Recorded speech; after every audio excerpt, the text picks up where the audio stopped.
I'm sure that if I mention ergonomic design, your mind quickly goes to office chair. But what if I told you this design principle and style comes from warfare and not from employee well-being? During World War II, the engineers were designing these airplane cockpits for the pilots, right? But something kept happening. Those pilots kept making critical mistakes. And that was not because they lacked skill, but because those machines were not designed around human bodies. All the buttons looked the same, things were hard to reach in the middle of it all. The layouts of the cockpit in general didn't match how people move, so mistakes were happening frequently. So at that point, engineers started studying something new. They started studying how human bodies and human beings interacted with machines. They analyzed the reach, the posture, the fatigue, and different body measurements from these air pilots. And from this study is where ergonomics was born. The war is over, everybody's happy, but ergonomics do not disappear because designers and engineers started applying those principles into everyday environments. And one of those was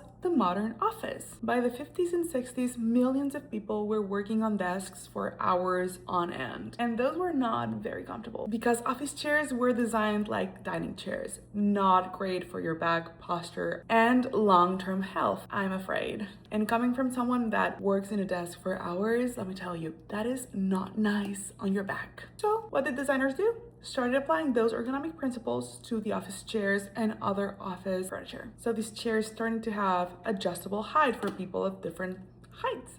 The lumbar support for us back challenged people. The swivel movement so it was easier to reach different ends of your desk.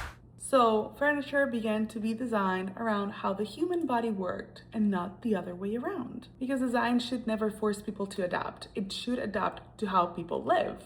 Eventually, those discoveries that were made in aviation did stay there and became common practice in everyday design. Today, whether it's a cockpit, an office chair, or a workspace, design starts with the same principle: design around the human and not the other way around.